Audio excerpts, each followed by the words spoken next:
Okay, so we're going to talk about adding buttons. Now, before I forget, this is a form, and this form's button is going to be dictated by the form that is not added on there. That's part of the form. Keep that in mind.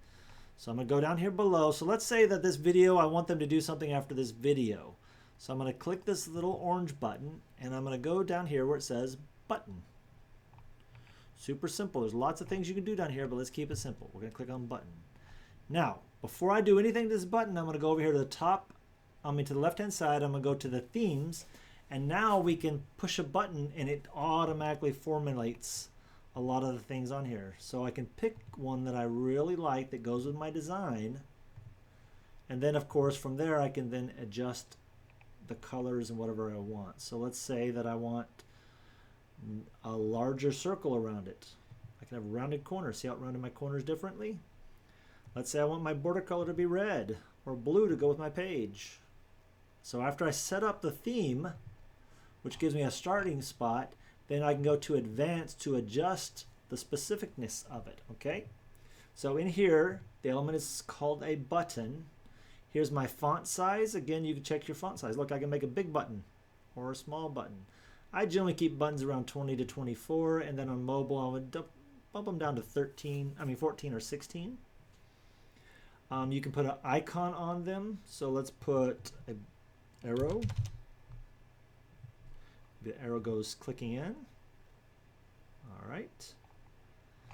And it says click to sign up. So we're going to change those words right here, or you can change it in there. So join my list.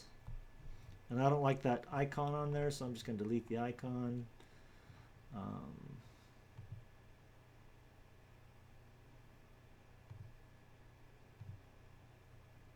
We're going to exit out of those. You put an icon on the front or the side, whichever you want. Okay, subtext. Here is more. So join my lists. Get daily reminders. Maybe you want to have a secondary word for that. So that's just a way to do your button. You're going to open on pop-up. You're going to send it to a URL. You're going to send it to another part of the page. You can do all the stuff with it. So let's just keep it simple. We're going to go to URL. After they sign up, well, actually, if this is a sign-up thing, we're actually going to add a form to it. But let's just pretend they're going to a web page. Then we put our web page here. So I'm going to put the video. And so now I want to say, watch my video on YouTube. Click here to watch the video. Now I can have that video go. So generally you're going to have your button go somewhere. Where does your button want to go? Every button has to have a call to action. What is it for, and where does it go? This one's going to a website, and it's going to go to YouTube so they can watch that video on YouTube. Maybe instead you want them to go to a form, or you want them to go to a page. So create a page that has your form on it and tell them exactly what to do, and that would be a pop-up. You can click open pop-up, and it would be that pop-up form for you. So open pop-up, and then we'll dictate what the pop-up is going to be in a later section. I suggest just doing URL. It's probably the easiest thing to do, and have it go to a specific thing. And this little thing right here, open a new tab.